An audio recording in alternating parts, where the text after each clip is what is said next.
नया दिन, नई खबर, हर बड़ी खबर पर हमारी नजर। खबर जिसका हम पर, आप पर और देश की सियासत पर होगा असर, और इस बड़ी खबर के हर पहलू पर बजेगा नगाड़ा, क्योंकि यह है जनता का अखाड़ा। नमस्कार, मैं हूं आनंद नरसिम्हन।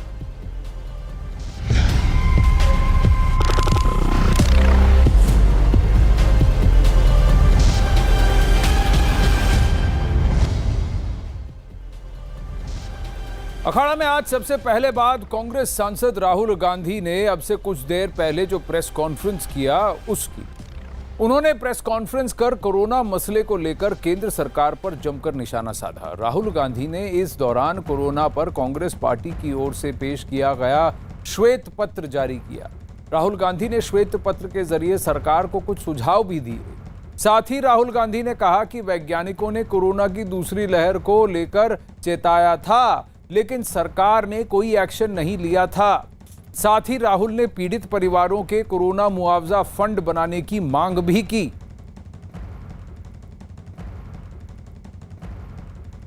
आज हम फिर से वहीं खड़े हैं। पूरा देश जानता है कि थर्ड वेव आने जा रही है। वायरस म्यूटेट कर रहा है और थर्ड वेव आएगी, और इसीलिए हम एक बार फिर कह रहे हैं कि सरकार को थर्ड वेव के लिए पूरी तैयारी करनी चाहिए। जो रिक्वायरमेंट्स हैं, हॉस्पिटल बेड्स की रिक्वायरमेंट्स हैं, इंफ्रास्ट्रक्चर की रिक्वायरमेंट्स है, ऑक्सीजन की रिक्वायरमेंट है, दवाइयों की रिक्वायरमेंट है, जो सेकंड वेव में नहीं की गई थी, उनको थर्ड वेव के लिए बिल्कुल करना चाहिए। अब वहीं राहुल गांधी ने केंद्र सरकार पर कोरोना से हुई मौत के आंकड़े छिपाने का आरोप लगाया। साथ ही पीएम पर निशाना साधते हुए कहा कि प्रधानमंत्री के आंसू कोरोना पीड़ित परिवारों के आंसू नहीं मिटा सकते। प्राइम मिनिस्टर के आंसू उन परिवारों के आंसू को नहीं मिटा पाएंगे। वो सब परिवार जानते हैं कि जो मेरे परिवार का व्यक्ति, मेरे माता, मेरे पिता, मेरे भाई, मेरी बहन, जब वो मरे, वहां प्रधानमंत्री नहीं थे।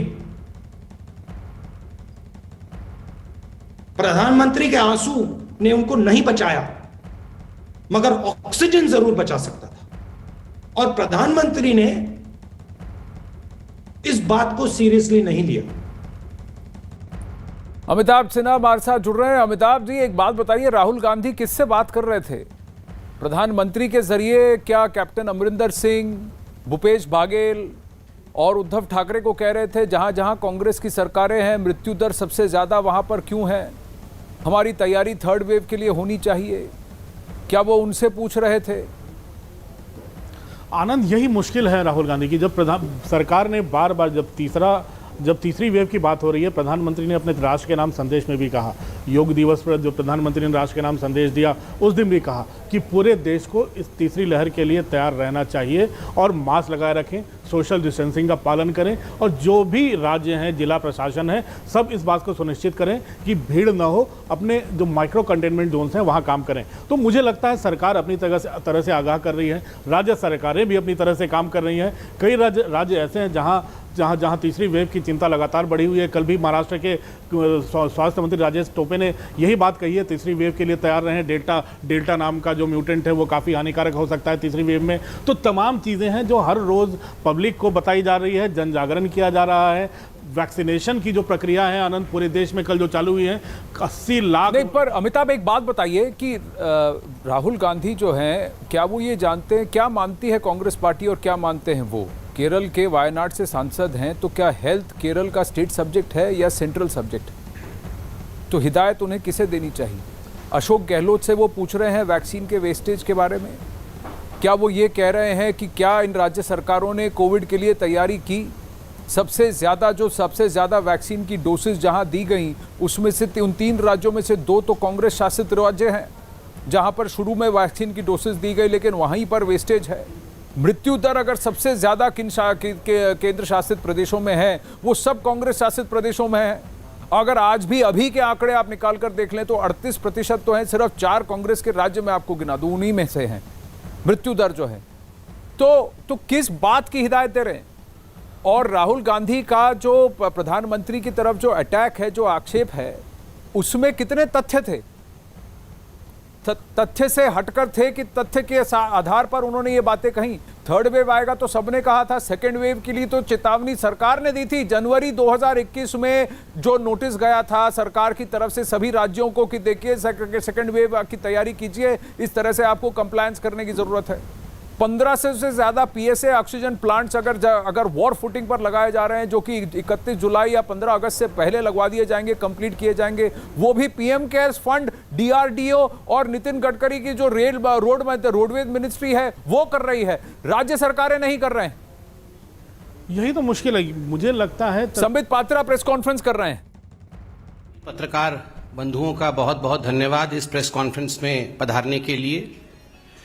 बंधुगण, जैसा कि कल शाम से ही हम सबको आशंका था, आज हो गया है वो। जब भी हिंदुस्तान में कुछ अच्छा होता है, जब भी हिंदुस्तान में कोई खुशी की बात होती है और भारतवर्ष अच्छा परफॉर्म करता है, तो कहीं ना कहीं कांग्रेसियों को चिढ़ होता है। कहीं ना कहीं राहुल गांधी से रुका नहीं जाता है और राहुल गांधी कहीं ना कहीं उस पूरे विषय पर प्रेस कॉन्फ्रेंस के माध्यम से एक प्रश्न चिन्ह लगाने का काम करते हैं, एक अड़ंगा लगाने का काम करते हैं। कल का दिन एक बहुत महत्वपूर्ण दिन था। कल तो योग दिवस था ही, किंतु संयोग देखिए कल जिस प्रकार से पूरे विश्व में हिंदुस्तान एकमात्र ऐसा देश बना जिसने एक ही दिन में लगभग 87 लाख वैक्सीनेशन, पूरे देश में ये जो वैक्सीनेशन ड्राइव रहा वो अपने आप में एक ऐतिहासिक मोड़ पे जाके खड़ा होता है।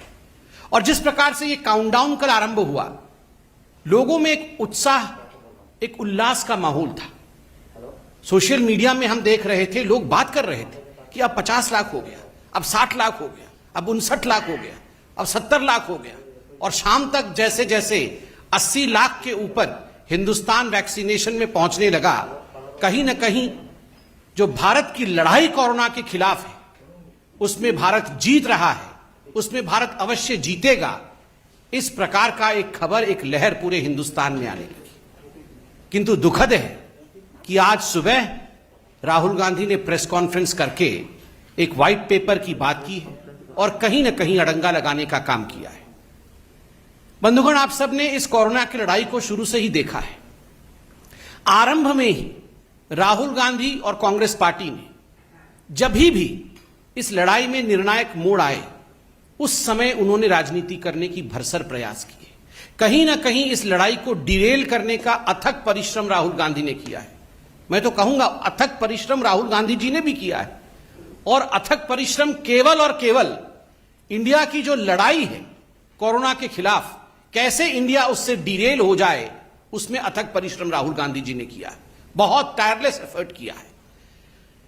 आप याद रखिए, जब लॉकडाउन की परिस्थिति थी, पहली बार भारत सरकार ने लॉकडाउन किया था, उस समय उसी लॉकडाउन को तुगलकी लॉकडाउन कह के भारत के जो युवराज है कांग्रेस पार्टी के, राहुल गांधी ने संबोधित किया था, ये तो तुगलकी लॉकडाउन है। तुगलकी लॉकडाउन से लॉकडाउन क्यों नहीं हो रहा है?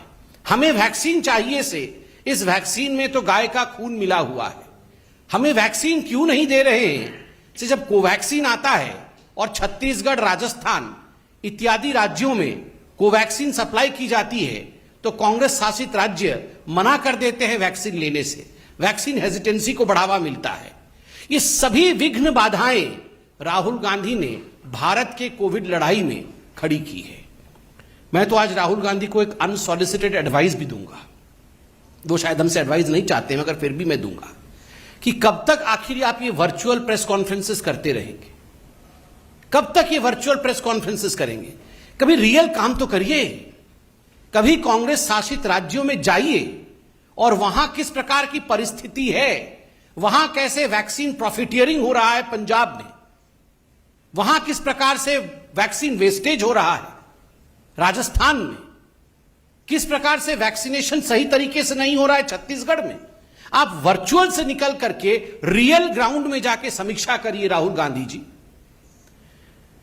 आज भी मुझे आश्चर्य हुआ, राहुल गांधी जी अपने प्रेस कॉन्फ्रेंस में डिसेंट्रलाइजेशन की डिमांड कर रहे थे कि ये जो लड़ाई है कोविड के खिलाफ, ये जो वैक्सीनेशन का प्रोसेस है, अगर डिसेंट्रलाइजेशन होगा तो वो ज्यादा अच्छा होगा।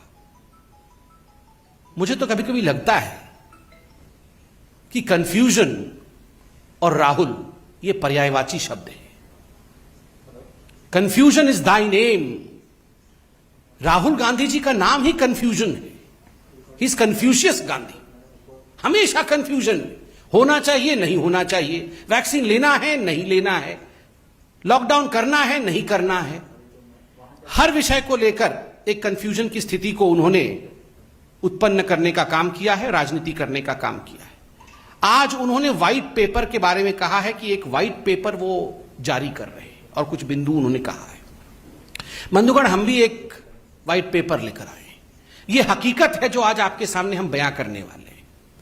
मैं कुछ सवाल पूछूंगा और उसका उत्तर भी मैं ही दूंगा, क्योंकि हम जानते हैं कि ये उसका उत्तर राहुल जी नहीं देंगे।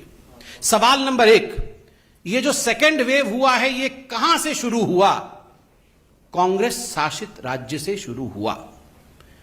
किन राज्यों में सेकेंड वेव का सबसे बड़ा असर पड़ा और सर्वाधिक प्रतिशत केसेस किन राज्यों में हुए? उत्तर, कांग्रेस शासित राज्यों में हुए। सर्वाधिक मृत्यु किन राज्यों में हुए सेकेंड वेव के कारण? उत्तर, कांग्रेस शासित राज्यों में हुए। चौथा प्रश्न, किन राज्यों में वैक्सीन को लेकर हाहाकार मचा? किन राज्यों ने कोवैक्सीन से इनकार किया और उसके कारण वैक्सीन हेजिटेंसी हुआ? उत्तर, कांग्रेस शासित राज्य। किन राज्यों में सर्वाधिक फैटेलिटी रेट, मृत्यु दर सर्वाधिक किन राज्यों में रही? उत्तर, कांग्रेस शासित राज्य। छठा प्रश्न, सर्वाधिक पॉजिटिव रेट कोरोना को लेकर किन राज्यों में रहा? उत्तर, कांग्रेस शासित राज्य। सातवां प्रश्न, किन लोगों ने डिसेंट्रलाइजेशन डिमांड किया था वैक्सीनेशन में? उत्तर, कांग्रेस ने। आठवां प्रश्न, किन लोगों ने यू टर्न करते हुए डिसेंट्रलाइजेशन के बाद सेंट्रलाइजेशन चाहा? उत्तर, कांग्रेस। कल इतना बड़ा ऐतिहासिक वैक्सीनेशन का पूरा प्रोसेस रहा, किन राज्यों में सर्वाधिक वैक्सीनेशन हुआ और किन राज्यों में सबसे कम न्यूनतम वैक्सीनेशन हुआ? अगर आप इन आंकड़ों को देखेंगे तो सर्वाधिक उन राज्यों में रहा है जिन राज्यों ने श्रृंखलाबद्ध तरीके से अनुशासन में रह के बिना वैक्सीन हेजिटेशन के, मध्य प्रदेश हो, चाहे गुजरात हो, चाहे कर्नाटक हो, उन्होंने काम किया। और न्यूनतम किन में रहा है? कांग्रेस शासित राज्यों में न्यूनतम वैक्सीनेशन हुआ। सबसे ज्यादा फैटेलिटी कांग्रेस शासित राज्य में, सेकेंड वेव आरंभ होता है कांग्रेस शासित राज्य में, सर्वाधिक पॉजिटिविटी कांग्रेस शासित राज्य में, वैक्सीनेशन होता नहीं है कांग्रेस शासित राज्य में, और ऊपर से व्हाइट पेपर आप हमें दे रहे हैं। राहुल गांधी व्हाइट पेपर छाप करके वर्चुअल में से निकल करके रियल में आप अपने राज्यों में जाइए और उन्हें ये आंकड़े दीजिए और उनसे कहिए कि आखिर ये क्या हो रहा। After seeing all this my friends, this questions that I have asked and the answers of these questions, it would not be, I would say, wrong to state that as far as Rahul Gandhi and Congress party is concerned, they should be called as the clown and the circus. जो मैंने आपको आज प्रश्न और उसके उत्तर दिए हैं, इनके बाद ये कहना अतिशयोक्ति नहीं होगा, ये बुरा नहीं होगा कि राहुल गांधी और कांग्रेस को क्लाउन और सर्कस के साथ कंपेयर किया जाए। ये एक सर्कस बना के रखा हुआ है कांग्रेस पार्टी ने, हर विषय में राजनीति करना। और बंधुगण, पिछली बार जब हमने प्रेस कॉन्फ्रेंस किया था, हमने भारतीय जनता पार्टी ने एक बहुत महत्वपूर्ण सवाल पूछा था। आज मैं पुनः वो सवाल भारतीय जनता पार्टी की ओर से दोहरा रहा हूं। हम उत्तर चाहते हैं। पिछली बार कांग्रेस पार्टी ने तो उत्तर नहीं दिया था, मगर उनके कुछ हितैषियों ने अवश्य उत्तर देने का प्रयास किया था। प्रश्न था जिसको मैं दोहरा रहा हूं, क्या राहुल गांधी जी ने वैक्सीन ले लिया है? Rahul Gandhi, are you vaccinated? क्या प्रियंका वाड्रा जी ने वैक्सीन ले लिया है? Priyanka ji, are you vaccinated? Robert Vadra vaccinated हैं या नहीं है? बिकॉज जो कांग्रेस की फर्स्ट फैमिली है, क्या ये फर्स्ट फैमिली वैक्सीनेटेड है या नहीं? आप 1000 वर्चुअल पीसी कर लीजिए, किंतु एक तस्वीर लाखों शब्द बयां करती है। यही कांग्रेस पार्टी है ना जिन्होंने प्रधानमंत्री को टॉन्ट मारा था कि प्रधानमंत्री आपको पहला डोज लेना चाहिए, फोटो अपलोड करना चाहिए, वीडियो अपलोड करना चाहिए वैक्सीन लेते हुए, तब जाके हिंदुस्तान की जनता को लगेगा कि वैक्सीन से कोई खतरा नहीं है और हम वैक्सीन लेंगे। प्रधानमंत्री जी ने जब उनका मौका आया, अर्थात उन्होंने लाइन जंप नहीं किया, जब उनका मौका आया उन्होंने पहले जाकर सुबह सुबह वैक्सीन लिया and yes he posted the pictures. वो फोटो उन्होंने सार्वजनिक किया ताकि लोगों के मन में किसी प्रकार की शंका न रहे। ये जो कांग्रेस का प्रथम परिवार है, फर्स्ट फैमिली है, ये एक फोटो लगा सकती है या केवल वर्चुअल पीसी ही करते रहेंगे? और तो और आश्चर्य का विषय है, इसमें भी गड़बड़ झाला है।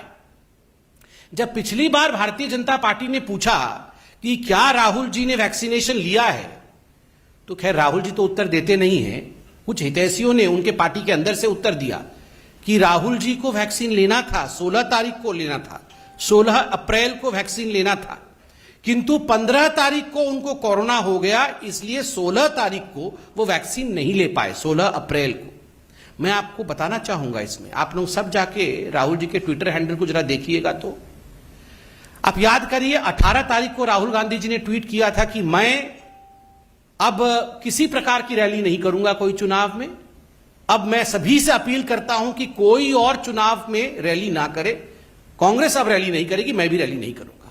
वाह! 20 तारीख को फिर राहुल गांधी डिक्लेयर करते हैं कि मुझे कोरोना हो गया है। आज मालूम पड़ रहा, उनके खुद के लोग डिबेट्स में कह रहे हैं और कुछ लोगों ने स्टोरी छापा है इस पे कि 15 तारीख को राहुल गांधी जी को कोरोना हो गया था, इसलिए 16 तारीख को वैक्सीन ले नहीं पाए। फिर वो जो मोरल हाईग्राउंड लेने की कोशिश 18 तारीख को कर रहे थे कि मैं अब रैली नहीं करूंगा, आप इसमें भी, कोरोना में भी, मैं तो ईश्वर से धन्यवाद करता हूं कि राहुल जी ठीक होकर स्वस्थ होकर हमारे बीच में आए हैं, किंतु इसमें भी राजनीति कर रहे थे।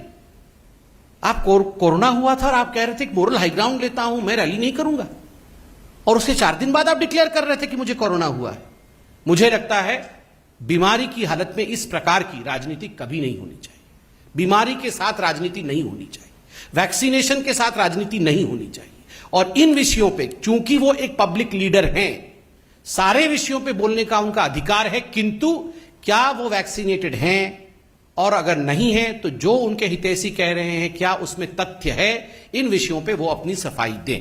आज मैं इतना ही कहना चाहता था। बहुत बहुत धन्यवाद। कोई प्रश्न हो तो अवश्य पूछें।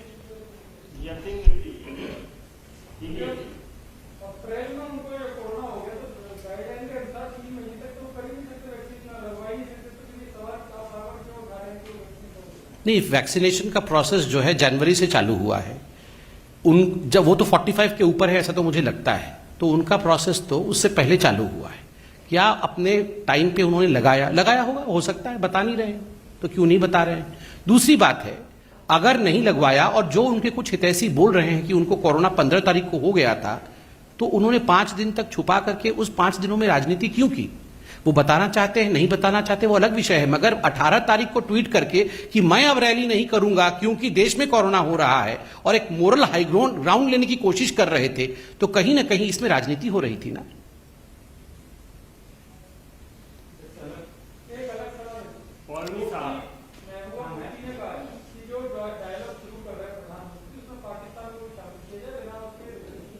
नहीं, no comments from the party on this. इस पे पार्टी कोई कमेंट करना नहीं चाहेगी, क्योंकि किन विषय पे बातचीत हो रही है इस विषय से हम अनभिज्ञ हैं। इस पे हम लोग कोई कमेंट नहीं करेंगे।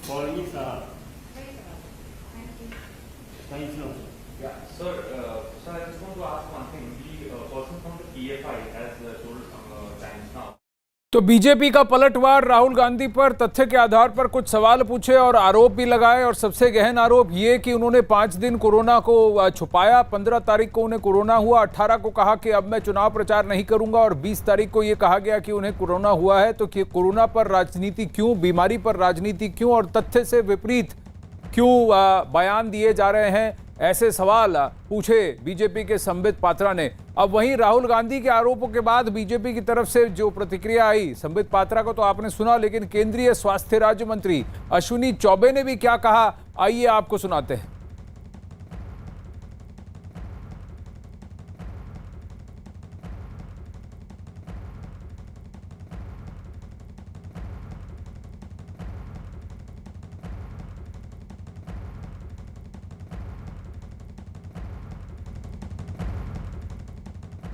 कांग्रेस प्रेस कॉन्फ्रेंस कर रही है। राहुल गांधी ने श्वेत पत्र जारी कर दिया है कोरोना को लेकर और लगातार ये कह रहे हैं कि सरकार पर हम आरोप नहीं लगा रहे, लेकिन तीसरी लहर की तैयारी सरकार करे, क्योंकि दूसरी लहर में जो मौतें हुई हैं वो सरकार की नाकामी की वजह से हुई है। मुझे लग रहा है कि राहुल गांधी जी के सुझाव का तो हम स्वागत करेंगे। सुझाव क्या है नहीं उसको देखना होगा, लेकिन इस प्रकार से जो बार बार वो भ्रम फैलाने का काम करते रहे हैं, ये दुनिया में और देश के अंदर भी लोगों ने उनको समझ रखा है कि किसी तरह से भ्रम फैलाओ। जो विपक्ष का काम सार्थक होना चाहिए, सार्थक सुझाव होना चाहिए, ना कि आपने कह दिया नाकामयाब है, आपने कह दिया कि आप कुछ नहीं कर रहे हैं। तो उनको दिखाई शायद चश्मा, कौन सा चश्मा उन्होंने पहना है मुझे नहीं मालूम। उनको ज़रा भारतीय चश्मा से देखना चाहिए कि भारत के लोग क्या चाहते हैं और भारत के लोगों ने कितना सहयोग किया है। अभी कोविड के कालखंड में, वैश्विक महामारी के कालखंड में एक दूसरे का सहयोग करना, आप जो भी उचित है वो ज़रूर बताइए। विपक्ष में है, आपकी भूमिका है, विरोध कर सकते हैं, विरोध करना भी लोकतांत्रिक अधिकार है, लेकिन ऐसा विरोध नहीं जिससे जनता में भ्रम। वो थे अश्विनी चौबे। अमिताभ वापस हमारे साथ जुड़ रहे हैं। अमिताभ, देखिए बीजेपी का पलटवार, संबित पात्रा की प्रेस कॉन्फ्रेंस, उन्होंने कई सारे बयान दिए जो पॉलिटिकल थे, लेकिन जो तथ्य के आधार पर सवाल पूछे, और मैं वही कह रहा था कि तथ्य से विपरीत क्यों बयान दे रहे थे राहुल गांधी। क्या इन तथ्यों से वो अनभिज्ञ हैं या जानकर अनजाने बन रहे हैं? और इसी पर सवाल पूछे गए कि देश में फेटालिटी रेट सबसे ज्यादा कहाँ है, देश में संक्रमण का दर सबसे ज्यादा कहाँ है, देश में सेकेंड वेव जो है वो संक्रमण कहाँ से शुरू हुआ, देश में सबसे कम कंप्लायंस कहाँ पे, कौन से प्रदेश में है, देश में सबसे ज्यादा वेस्टेज की जो रिपोर्ट्स आई हैं वो कौन से प्रदेशों से आई है, देश पर वैक्सीन पर मुनाफाखोरी, इस पर जो आरोप लगे हैं और जिसके बाद ऑर्डर वापस लिए गए, वो कौन सी पार्टी द्वारा शासित प्रदेश है, यही सवाल पूछे गए थे। आनंद, दो चीज़ें तो साफ हैं कि जो अश्विनी चौबे ने भी कहा और संबित ने भी कहा कि जो डेटा होते हैं, जो आंकड़े होते हैं, उसके आधार पर राहुल गांधी हमले नहीं करते। एक कंस्ट्रक्टिव क्रिटिसिज्म होता है आनंद, जिसमें आप चीज़ों, अगर कोई पॉलिसी है, कोई नीति है, उसमें गलतियां निकाल रहे हो। एक होता है कि सिर्फ निंदा करने के लिए आप निंदा कर रहे हो। तो मुझे लगता है अगर आंकड़ों के आधार पे नहीं है, जो चीज़ें सरकार बार बार कह रही है, जो सरकार बार बार ये कह रही है कि जब भी सरकार कोई नियम या नीति से आगे बढ़ती है वैक्सीनेशन पे या कोरोना पर, उसका उल्टा राहुल गांधी बोलते हैं और कांग्रेस पार्टी बोलती है। जब कांग्रेस उस नीति पर अमल करती है, फिर उसके पलट कोई दूसरी बात करने लगते हैं। तो ये बातें सरकार बार बार कर रही है। कंस्ट्रक्टिव क्रिटिसिज्म नाम की एक चीज़ होती है, वो ज़्यादा बेहतर होगा। ये पूरी सरकार भी जानती है। और आपको याद होगा जो कोरोना की दूसरी लहर में हम थोड़े, हमारे पास इंफ्रास्ट्रक्चर नहीं था, हम थोड़े पीछे पड़ गए थे, लेकिन इतना भी तो साफ है कि जो एक महीने में सरकार ने किया वो भी अनपैरेलल्ड था, अनमैच था। हम पहले भी किसी सरकार से तुलना कर सकते हैं। ये किसी भी सरकार के लिए बड़ा दुष्कर कार्य था, इतनी बड़ी संख्या में पेशेंट्स को एकोमोडेट करना, उनके लिए ऑक्सीजन लाना। तो मुझे लगता है कंस्ट्रक्टिव क्रिटिसिज्म हो, लोकतंत्र है, अभिव्यक्ति का अधिकार है, लोग क्रिटिसाइज करें, लेकिन ये बेहतर होगा कि आंकड़े बेहतर हो, अपने फैक्ट सही रखें। बिल्कुल तथ्य के आधार पर करना चाहिए। आज फिर उन्होंने डिसेंट्रलाइजेशन की बात की। अमिताभ, मैं जल्दी से आपसे जानना चाहता हूं, ये वही प्रदेश हैं जो कि कांग्रेस शासित प्रदेश है जिन्होंने कहा कि सरकार को, सेंटर को वैक्सीन लेनी चाहिए, आज वो फिर डिसेंट्रलाइजेशन की बात कर रहे हैं। जब कहा कि लॉकडाउन करना ठीक था, तब कहा क्यों लॉकडाउन किया, जब कहा कि अनलॉक करते तो फिर क्यों अनलॉक किया।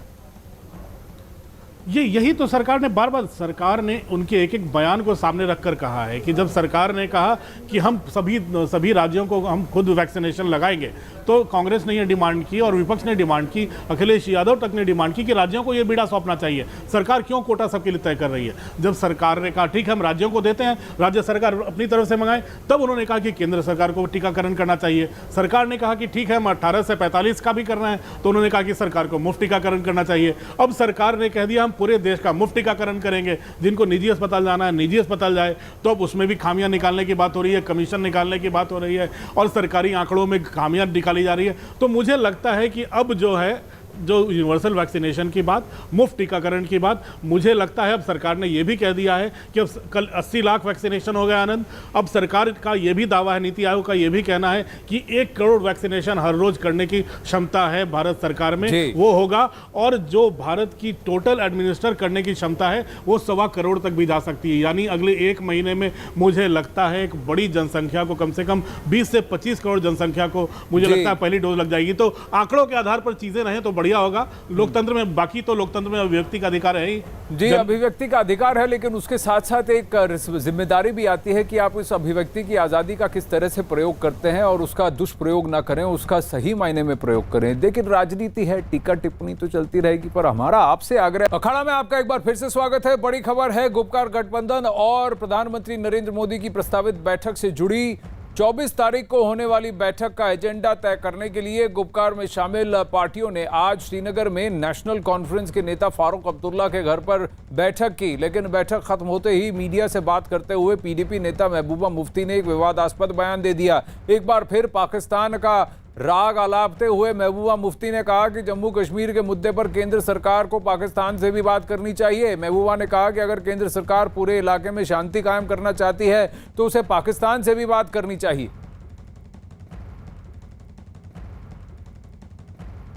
जम्मू कश्मीर के हालात सुधारने, इस खिते में अमन लाना है, न सिर्फ जम्मू कश्मीर या हमारे मुल्क के अंदर बल्कि पूरे खिते में। तो इसके बगैर कोई चारा नहीं है। क्लियर कर दिया, नो कॉम्प्रोमाइज ऑन दैट। और डायलॉग की बात, हमसे डायलॉग कर रहे हैं। हम कहते हैं कि ये दोहा जाके तालिबान से डायलॉग कर रहे हैं, आपने सुना होगा हमारी गवर्नमेंट।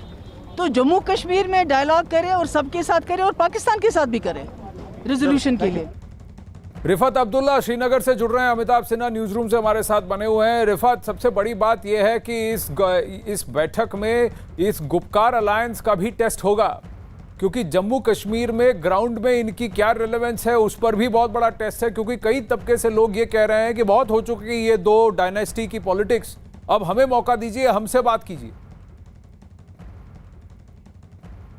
देखिए आनंद, जिस तरीके से आपने कहा कि एक विवादित बयान है, हालांकि महबूबा मुफ्ती जब भी प्रेस कॉन्फ्रेंस करती है ये ज़रूर कहती है कि पाकिस्तान के साथ बात होनी चाहिए मसला कश्मीर के हल के हवाले से। लेकिन जिस तरीके से प्राइम मिनिस्टर ने इनको मीटिंग के लिए बुलाया, उसमें होम मिनिस्टर भी होंगे, बाकी सीनियर लीडर भी होंगे शायद, लेकिन जिस तरीके से इन्होंने आज अपना एजेंडा बता दिया, इन्होंने साफ कर दिया कि 370 और 35 पे कोई कॉम्प्रोमाइज़ नहीं होगा, पाकिस्तान पर बात होनी चाहिए। हालांकि ये स्टेटमेंट जो है महबूबा मुफ्ती ने दिया और फारूक अब्दुल्ला ने कहा कि उनका स्टैंड क्लियर है कि वो जाएंगे और सभी जाएंगे। पहले यह समझा जाता था कि महबूबा मुफ्ती शायद नहीं जाएंगी, लेकिन डॉक्टर फारूक अब्दुल्ला ने उनको कहा कि इंडिविजुअल आपको इनविटेशन मिला है अलग अलग, तो मोहम्मद यूसुफ तारिगामी, महबूबा मुफ्ती और डॉक्टर फारूक अब्दुल्ला जाएंगे जो गुपकार अलायंस की पार्टियां हैं उनमें से। तो ऐसे में अब देखना होगा कि जो इन्होंने आज यहां बात की क्या वो वहां पे कह पाएंगे, या प्राइम मिनिस्टर की तरफ से उस मीटिंग के लिए जो एजेंडा फिक्स किया गया होगा क्या उसी पे बात होगी। और जो बयान दिया गया इसका क्या आज इंपैक्ट होगा, क्योंकि मीटिंग तो 24 को होनी है, कहीं कोई इंपैक्ट तो नहीं होगा इस मीटिंग पे इस बयान के बाद, या इन्होंने अपना एजेंडा तय किया, क्या गवर्नमेंट ऑफ इंडिया इन चीज़ों पर बात करेगी।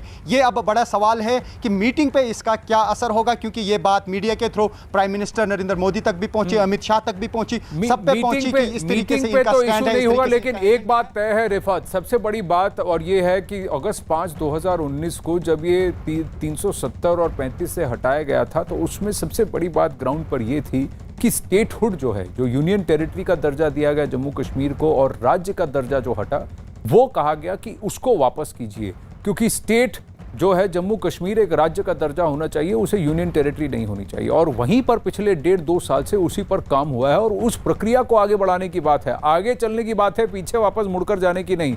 और कई सारी जगह ग्राउंड पर यह बात है, जब डीडीसी के चुनाव हुए और हमने देखा कि बहुत सारे युवा निकल कर आए हैं, बहुत सारी अलग अलग आवाज़ें जो सामने निकल कर आई हैं जो कहती हैं कि हमें अब मौका चाहिए और हम इस जो खुले जो आज़ादी से और ये जो पूरा इंटीग्रेशन के बाद ये जो नए नियमावली है जहां सब जगह सबको मौका है, हम इसमें पार्टिसिपेट कर कर आगे बढ़ना चाहते हैं। तो क्या ये अब स्टेक होल्डर्स बन के उभरेंगे और जो पाकिस्तान का राग अलाप रहे हैं, 370-35 का राग अलापते जा रहे हैं, क्या उनकी रेलेवेंस जो है, उनकी प्राथमिकता जो है वो धीरे धीरे घटती जाएगी, ये देखने वाली बात होगी। अमिताभ, लेकिन सरकार की तरफ से क्या रवैया होगा? क्या सरकार ये कहेगी कि आपको जो बयानबाजी करनी है कीजिए, लेकिन रोड मैप ब्लूप्रिंट जो है वो आगे का है, आगे बढ़ने का है, आपको साथ चलना है, आप साथ चलिए, नहीं तो आप अलग थलग रह जाएंगे, पीछे रह जाएंगे?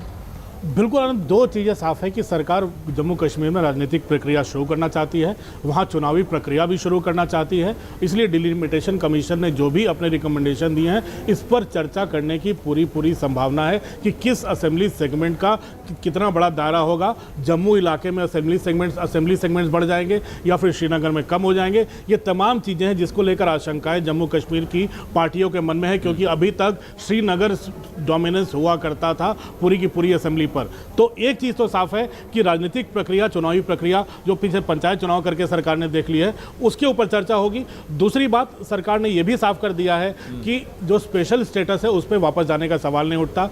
राज्य का दर्जा मिलने की जहां तक बात है उस पर संसद ही उस पर तय करती है, और फिलहाल संसद का सत्र है नहीं, इसलिए उस पर भी रोल आउट किया जा सकता है। और तीसरी बात, जो पाकिस्तान से डायलॉग की बात, संसद का एक स्पेशल सत्र बुलाकर जम्मू कश्मीर पर एक यूनानिमस रिजोल्यूशन है आनंद कि कश्मीर भारत का अविभाज्य हिस्सा है और इसमें किसी भी तीसरी पार्टी की दखलंदाजी बर्दाश्त नहीं की जाएगी। ये यूपीए के समय की भी बात है, ये एनडीए के समय की भी बात है। इसलिए अब महबूबा मुफ्ती खुद सरकार में रह चुकी है, मुख्यमंत्री रह चुकी हैं, ये जानती हैं, लेकिन एक रटाया डायलॉग होता है कि बैठक के पहले प्रेशर डालने का, वो प्रेशर मुझे नहीं लगता है बहुत ज्यादा मायने रखता है। डायलॉग है या आप किसी और की पैरवी कर रहे हैं कि आपको लगता है कि आपको इसके अलावा आप कोई कॉन्स्टिट्यूएंसी जो है उसके अलावा आप और कोई बात कर ही नहीं सकते।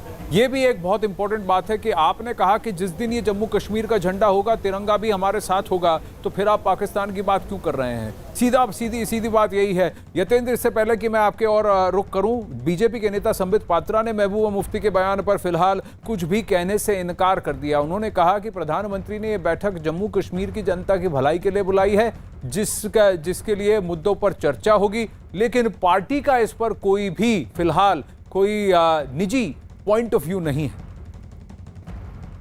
देखिए, ऐसा नहीं है कि मुद्दे के विषय में जानकारी मैंने कहा था। मैंने कहा कि ये अभी टॉक हुई नहीं है, उससे पहले पार्टी के नाते हम कमेंट करें ये उचित नहीं होगा। ये सरकार का विषय है, सरकार के साथ बातचीत हो रही है, होगी, इस विषय पे हम अभी कमेंट नहीं करेंगे। We will reserve our comments for a future day. अभी न्यूज़ 18 की खबर है कि स्टेटहुड का इरादा तो है और इसी के ब्लूप्रिंट की बात होगी। यतेंद्र, डिलिमिटेशन पर भी जहां तक है ज्यादा कुछ चेंज नहीं होने वाला। जम्मू में 43 और श्रीनगर यानी कश्मीर में 41 होंगे। ये ज्यादातर अमूमन यही लग रहा है। डिलिमिटेशन की जो अटकलें हैं इस पर क्या होता है देखा जाएगा, लेकिन डिलिमिटेशन के बाद चुनाव के साथ साथ स्टेटहुड की बात, यही ब्लूप्रिंट है आगे जाने का। जो 370-35 ए का राग अलापेंगे उनका क्या होगा?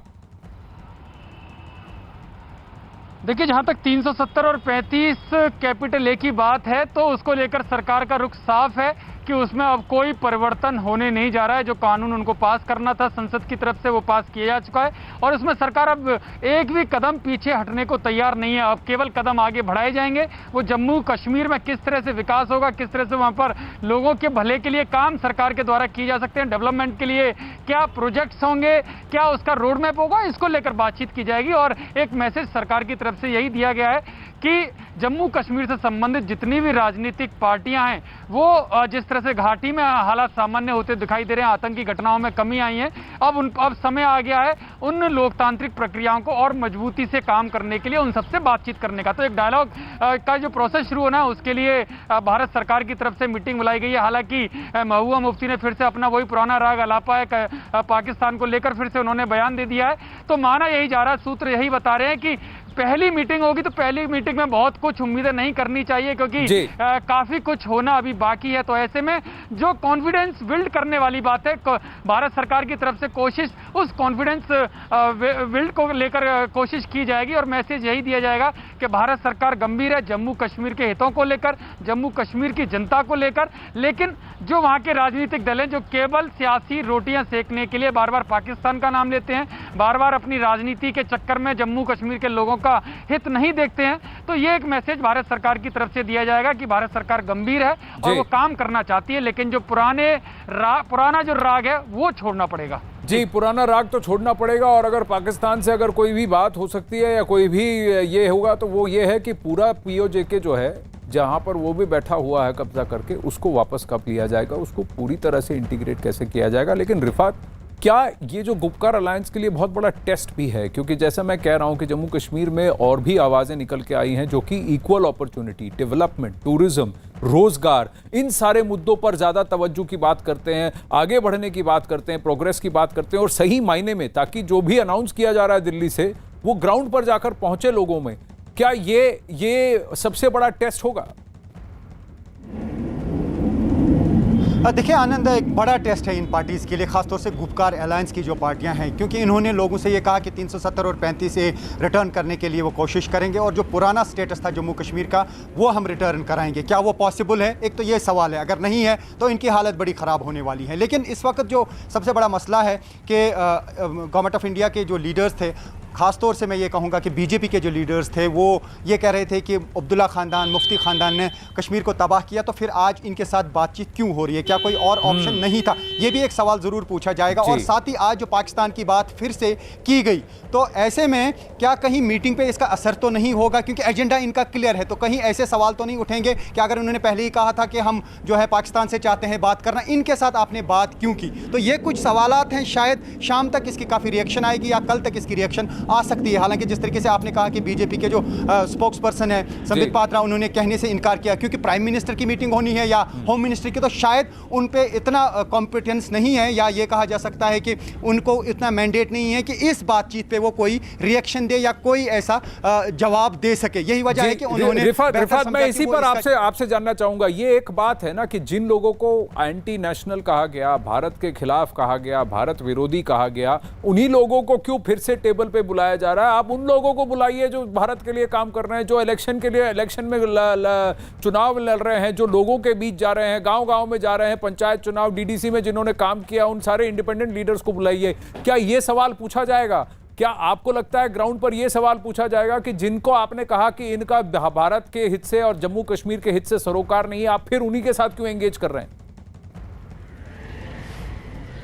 नहीं, खाली यहाँ पे ये सवाल नहीं पूछे जाएंगे, बल्कि कांग्रेस भी हो सकता है या बाकी जो अपोजिशन पार्टीज़ हैं वो भी शायद पूछेंगे कि कल तक आप कह रहे थे कि ये एंटी नेशनल है, ये मुफ्ती ख़ानदान ने सारी तबाही की या अब्दुल्ला ख़ानदान ने तबाही की, तो आज उनको क्यों ला रहे हैं? क्या कोई और विकल्प नहीं बन पाया? या जिन लोगों को आपने ये कहा था कि ये यूथ लीडर्स हैं या जिनको इलेक्शन में उतारा गया या जो इलेक्शन में उतरे, हालांकि उस वक्त भी हमने देखा कि गुपकार अलायंस में नेशनल कॉन्फ्रेंस और पीटीपी ने अच्छी खासी सीट्स ले ली, एक जम्मू कश्मीर अपनी पार्टी थी, उनको उतनी बढ़त नहीं मिली, तो क्या ये कहा जा सके कि और ऑप्शन कोई बड़ा उभरा नहीं? यही वजह है कि इनको फिर से एंगेज किया जा रहा है। तो ये सवाल दोनों तरफ से हैं। एक तरफ से ये कि आज इस खासतौर से जो विवादित बयान दिया गया महबूबा मुफ्ती की तरफ से, जो मैं पहले भी कह चुका हूं कि पहली बार नहीं दिया, हमेशा ये कह रही है कि पाकिस्तान से बात कीजिए, तो क्या वो गवर्नमेंट ऑफ इंडिया को मंजूर है? अगर नहीं है तो फिर बातचीत किस चीज़ पे होगी? इन्होंने तो अपना एजेंडा क्लियर किया। या ऐसा होगा कि जब मीटिंग शुरू होगी तो एजेंडा पे ही बात होगी, प्राइम मिनिस्टर की तरफ से या होम मिनिस्टर की तरफ से कहा जाएगा ये एजेंडा के पॉइंट से, इससे बाहर आप नहीं निकल सकते हैं, अगर आपको मीटिंग में आना है आइए, तो निकल जाए, नहीं तो निकल जाइए।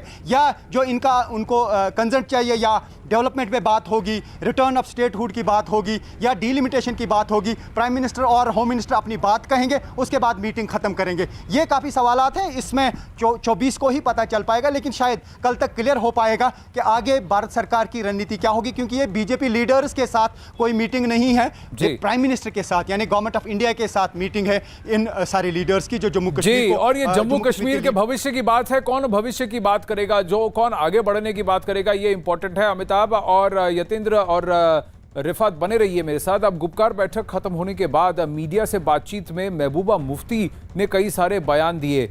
अब इस पर महबूबा मुफ्ती ने मीटिंग खत्म होने के बाद क्या कहा, ये आपको सुनाते। जिनको पिछले 2 साल से उन्होंने इतना ह्यूमिलेट किया है, तो मैं समझती हूँ कि कम से कम ये उनको करना चाहिए था, मगर इसका कतई मतलब नहीं है कि हम डायलॉग के खिलाफ हैं। दूसरा, हमारा ये ख्याल था कि अगर PAGD के हेड के तौर पे फारूक साहब जाएंगे, मगर इनका ये है कि नहीं, हमको इंडिविजुअली इनवाइट किया गया है, सबको अलग अलग जाना चाहिए। हम उम्मीद करते हैं, जैसे फारूक साहब ने भी कहा कि वहाँ कोई एजेंडा नहीं, उनका जो भी एजेंडा होगा, मगर हम अपना एजेंडा उनके सामने रखेंगे और बखूबी रखेंगे, और हम उम्मीद करेंगे कि हमारे जाने से कम इतना हो, जो जेलों में यहाँ और यहाँ से बाहर हमारे लोग बंद हैं उनको रिहा किया जाए, और साथ में जिनको रिहा नहीं कर सकते उनको कम से कम जम्मू कश्मीर ले आए। यहाँ गरीब लोग चंदा जमा करके साल में 1 या 2 बार अपने बच्चों से या अपने लोगों से मिलने जाते हैं। अमिताभ, कितना ये गुपकार अलायंस कितना रेजोनेट करेगा और इनके मायने क्या हैं? या फिर इनको इज्जत देने के लिए इनको वहां पर लाया गया है और फेस सेविंग की एक इनको मौका दिया जाएगा कि आप एक मांग कीजिए और उसके बाद हम आगे बढ़ेंगे? देखिए, फेस सेविंग की बात ही नहीं आनंद, ये एक पॉलिटिकल प्रोसेस की शुरुआत करने की बात है।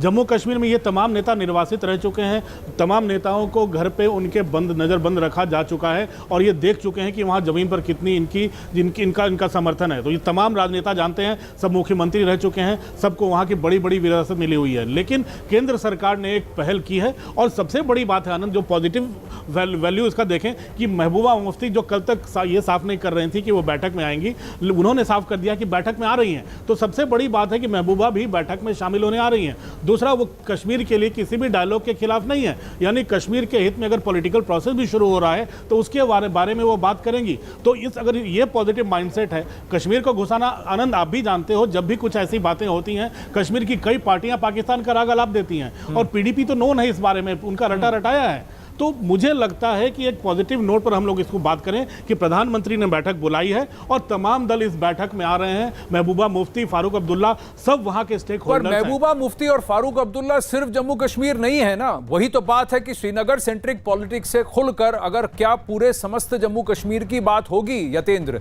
क्या जम्मू से जो आवाजें हैं, जो श्रीनगर से बाहर बाकी एरियाज, जो बाकी जिले हैं, बाकी डिस्ट्रिक्ट्स हैं, वहां से जो आवाजें हैं, डिलिमिटेशन में अगर आप देखें तो 43 और 41 का ब्रेकअप होगा। तो अगर 84 असेंबली कॉन्स्टिट्यूएंसीज हैं तो इन 84 असेंबली कॉन्स्टिट्यूएंसीज का जो रिप्रेजेंटेशन है वो श्रीनगर से ही क्यों होगा? तो क्या इस पर तवज्जो होगी, इस पर बात होगी क्या? या और फिर ये देखा जाएगा कि देखिए सही आवाजें कौन हैं जिनसे बात करनी चाहिए? देखिए, बिल्कुल कोशिश यही है कि जितने भी राजनीतिक दल हैं, चाहे वो घाटी से संबंधित हो या जम्मू से संबंधित हो, और वो क्या लेकर आते हैं, वो किस मुद्दों पर बात करते हैं, क्योंकि सरकार की कोशिश है कि सभी से बात करके और एक आम राय बनाकर जम्मू और कश्मीर दोनों जो उनकी जनता है उसकी भलाई के लिए काम करना, ये सरकार का रोड मैप है।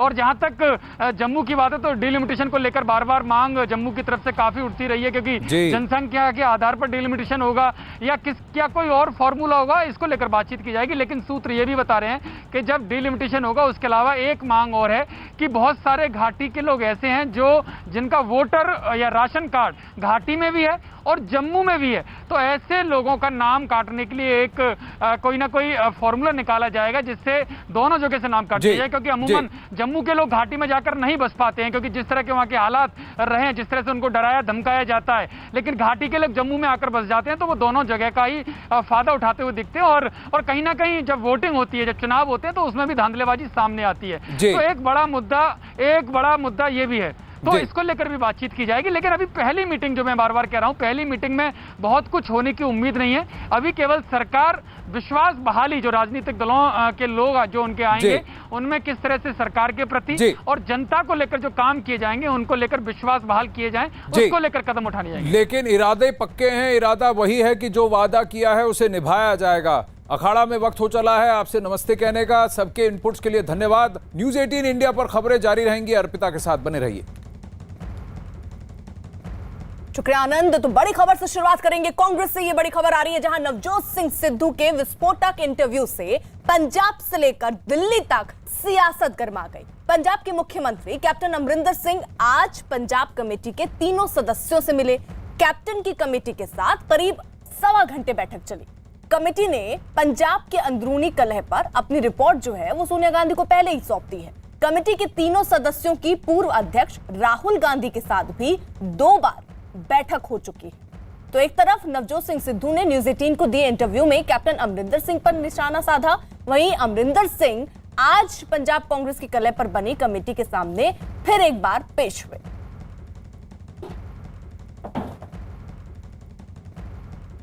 इस बीच देखिए, कांग्रेस नेता मल्लिका